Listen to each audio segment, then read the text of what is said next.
श्रेष्ठ काव्य पाठ के लिए। बहुत शुभकामनाएं संजय भाई। लीजिए मैं क्रम आगे बढ़ाता हूं और ये दो शब्द एक साथ जोड़े जाते हैं, हास्य व्यंग। संजय भाई ने हास्य की कविता आपके सम्मुख प्रस्तुत की। मैं एक बड़े व्यंगकार को जो तराना से हमारे मध्य उपस्थित हुए हैं उन्हें आमंत्रित करना चाहता हूं। ये ऐसी जमीन है जहां अनेक बार आपने माणिक वर्मा जी को सुना होगा। व्यंग के बड़े रचनाकार थे। उनकी 4 पंक्तियां सुनील गाइड जी के काव्य पाठ के सम्मान में पढ़ना चाहता हूं। माणिक जी ने लिखा कि मैंने हिंदू का चेहरा लगाया तो मुझे मुसलमानों ने मारा, मैंने मुसलमान का चेहरा लगाया तो मुझे हिंदुओं ने मारा, मैंने सरदार का चेहरा लगाया तो मुझे दोनों ने मिलकर मारा, उसके बाद मैंने खूबसूरत औरत का चेहरा लगा लिया तो तीनों ने एक दूसरे को मारा। ये व्यंगकार की भाषा है, व्यंग का तेवर है। और उसी तेवर के एक बड़े श्रेष्ठ रचनाकार तराना से हमारे मध्य उपस्थित हैं भाई सुनील गाइड। एक बार जरा तालियां बजाकर उनका भी हम स्वागत करें उनकी कविताओं के पाठ के लिए।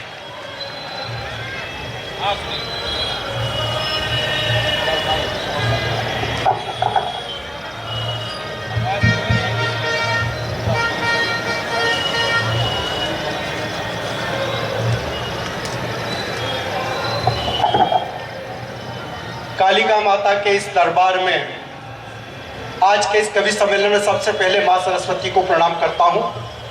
आदरणीय जगदीश सोलंकी जी की अगवानी में जो मंच के श्रेष्ठ कवि यहाँ पर उपस्थित हैं, मैं उन सभी को प्रणाम करता हूं। आप सभी के काव्य प्रेम को प्रणाम करता हूं। हमारे अतिथि आदरणीय महापौर जी प्रहलाद पटेल जी सामने विराजित थे, मनीषा शर्मा जी विराजित थे, सभापति आदरणीय धर्मेंद्र व्यास साहब मेला अधिकारी, मेला के प्रमुख अध्यक्ष जी उपस्थित हैं, सभी को प्रणाम करता हूं। मैं व्यंग का एक छोटा सा विद्यार्थी हूं। डॉक्टर प्रवीण शुक्ल जी के संचालन में पहली बार काव्य पाठ करने का अवसर मिला है। आइए मैं कुछ छोटी छोटी कविताओं से आपको जोड़ने का प्रयास करता हूं। सबसे पहले ये जो कवियों की बिरादरी यहाँ पर बैठी हुई है, श्रेष्ठ कवि यहाँ पर बैठे हुए, मैं कवि कुल का परिचय अपनी कुछ पंक्तियों के माध्यम से देना चाहूंगा कि कविता की पताका हाथ में लेकर चले हैं हम, कविता की पताका हाथ में लेकर चले हैं हम, बताएंगे कहाँ सब ठीक है, किससे छले हैं हम। चढ़ा सूरज तो सर पर तान ली है छतरिया सबने, सफर की धूप में तन्हा सही लेकिन चले हैं हम। वाह वाह वाह। सफर की धूप में तन्हा सही लेकिन चले हैं हम। नहीं सूरज बने पर कुछ उजाला तो किया हमने, क्या नहीं सूरज बने पर कुछ उजाला तो किया हमने। हमें तस्कीन है कब वक्त से पहले ढले हैं हम, और कबीरा से चला तो गालिब से दुष्यंत तक आया। मैं श्रेष्ठ कवियों का परिचय देना चाहूंगा आपके समक्ष। हमें मालूम है जी, हमें मालूम है कि हमारा कद क्या है, लेकिन हमारी बिरादरी वही है। मैंने की कोशिश की है डॉक्टर साहब कि कबीरा से चला तो गालिब से दुष्यंत तक आया। बहुत अपने बहुत अपने बहुत अपने मगर इस कारवा के सिलसिले हैं हम, बहुत अपने मगर इस कारवा के सिलसिले हैं हम। आइए मित्रों, मैं हास्य की कुछ छोटी छोटी रचनाओं से आपको जोड़ने का प्रयास करता हूँ। पहली फूल जड़ी पेश कर रहा हूँ। जिंदगी को जूम करके देख ले, जिंदगी को जूम करके देख ले। सामने सभी प्रबुद्ध वर्ग बैठा हुआ है, स्मार्टफोन धारी। व्याख्या करने की जरूरत नहीं है कि जिंदगी को जूम करके देख ले, अच्छी लगे तो चूम करके देख ले। क्या बात है। जिंदगी को जूम करके देख ले, अच्छी लगे तो चूम करके देख ले। बातों में तेरी तो कुछ खुशबू नहीं, जिस्म पर परफ्यूम करके देख ले। वाह वाह। बातों में तेरी तो कुछ खुशबू नहीं, जिस्म पर परफ्यूम करके देख ले। और है नहीं इससे हंसी कोई वतन। बहुत अच्छा है। हमारा प्यारा हिंदुस्तान भाई बहुत बढ़िया कविता जी। है नहीं इससे हंसी कोई वतन। मैं देश के कुछ तथाकथित बुद्धिजीवियों को मशवरे के तौर पे ये 2 पंक्तियां देना चाहता हूँ। अभी रूस और यूक्रेन का युद्ध चल ही रहा है।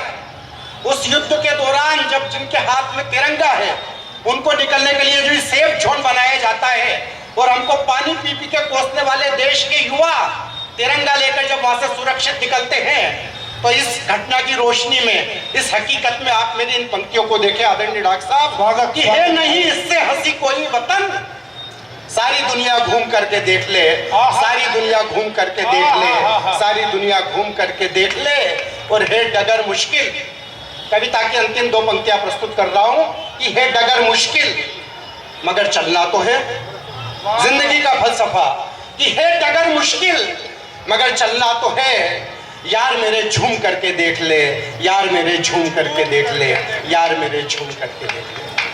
मित्रों, हास्य व्यंग की एक दो रचनाओं से आपको जोड़ने का प्रयास करता हूं कि लज्जा बेटे धंधे से, काम चला मत चंदे से, तू धरती पर बोझा है कब लटकेगा फंदे से, मन पर काली कर्मों की तन पर कपड़े गंदे से, और कितना थुलथुल दिखता है योगा करना संडे से।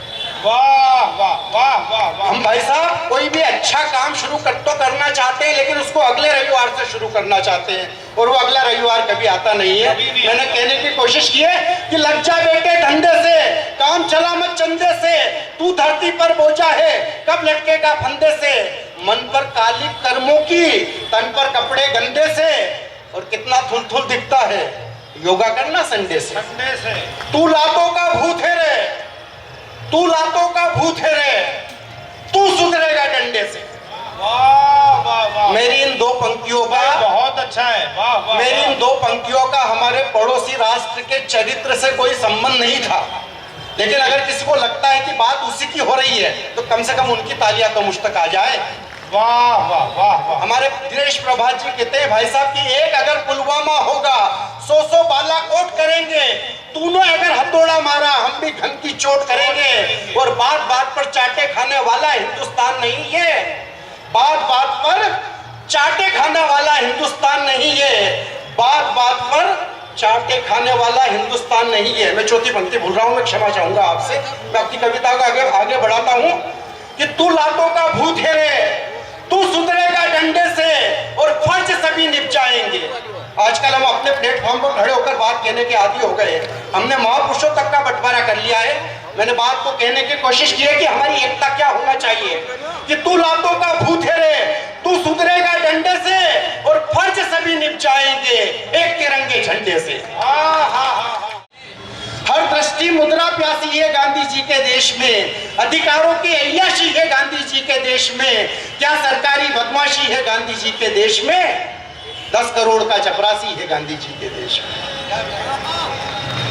यदि अच्छी पंक्तियां लगी हो तो आपकी तालियां मेरे उत्साह के लिए। भाई बहुत अच्छा सुना रहे हो। वाह वाह वाह वाह। हर दृष्टि मुद्रा प्यासी है गांधी जी के देश में, अधिकारों की अय्याशी है गांधी जी के देश में, क्या सरकारी बदमाशी है गांधी जी के देश में, 10 करोड़ का चपरासी है गांधी जी के देश में, मेहनत कश को 2 रोटी की गुंजाइश में है दिक्कत। आदरणीय डॉक्टर साहब, मेहनत कश को 2 रोटी की गुंजाइश में है दिक्कत, लक्ष्मी कुर्सी की दासी है गांधी जी के देश में, लक्ष्मी कुर्सी की दासी है गांधी जी के देश में। 1 नंबर को अंदर धर लो, 2 नंबर में कुछ भी कर लो। वाह वाह वाह। हमारे प्रमोद रावत जी नीमच के कवि कहते हैं कि एक भाषा है जो सारे मुल्क को मंजूर है, एक भाषा है जो सारे मुल्क को मंजूर है। आप रिश्वत की जबान में बात करके देखिए। मैंने बात कहने की कोशिश की है जी। धन्यवाद भाई साहब कि 1 नंबर को अंदर धर लो, 2 नंबर में कुछ भी कर लो, सभी काम की तय राशि है गांधी जी के देश में, सभी काम की तय राशि है गांधी जी के देश में। 1.25 अरब जनता के लीडर नजर कैद है दौलत की। डॉक्टर साहब, 1.25 अरब जनता के लीडर नजर कैद है दौलत की, और अवाम भूखी प्यासी है गांधी जी के देश में, और अवाम भूखी प्यासी है गांधी जी के देश में। आधा चांद खिला है, आधा भ्रष्ट व्यवस्था ली गई। वाह वाह वाह वाह। हमारे एक प्रधानमंत्री हुए मिस्टर क्लीन जो कहते थे कि ऊपर से विकास के लिए 1 रुपया आता है, नीचे पहुंचते पहुंचते 17 पैसे बचता है। ये पैसा कहाँ जा रहा है? भ्रष्टाचार की जब ये हालत है तो मैंने पंक्तियों के माध्यम से कहने का प्रयास किया है कि आधा चांद खिला है, आता भ्रष्ट व्यवस्था ले गई। ये कैसी पूर्णमासी है गांधी जी के देश में, ये कैसी पूर्णमासी है गांधी जी के देश में, ये कैसी पूर्णमासी है गांधी जी के देश में। व्यंग का एक छोटा सा विद्यार्थी हूँ। कविता उद्देश्य की भी बात करती है। मैं अंतिम दो पंक्तियां प्रस्तुत करके अपना स्थान लूंगा कि इस मिट्टी की खातिर बदले हम सब अपना अपना ढंग। वाह वाह वाह। ये वो जमीन है रतलाम की जहां नीरज जी को सर्वाधिक बार सुना गया है। मैं कुछ कहने का प्रयास कर रहा हूँ, केवल आपका आशीर्वाद मुझे मिले कि इस मिट्टी की खातिर बदले हम सब अपना अपना ढंग। बहुत अच्छा सुना रहे हैं। यह मिट्टी, यह पवित्र भूमि, हम कहते हैं कि यहाँ पर देवताओं ने जन्म लिया है, हम विश्व गुरु रहे हैं। हमारी स्थिति क्या है, हमको आकलन करना चाहिए। मैं दो पंक्तियां कह के अपना स्थान लूंगा। इस मिट्टी की खातिर बदले हम सब अपना अपना ढंग। मछली सागर में प्यासी है गांधी जी के देश में, मछली सागर में प्यासी है गांधी जी के देश में। जय भारत, जय हिंद।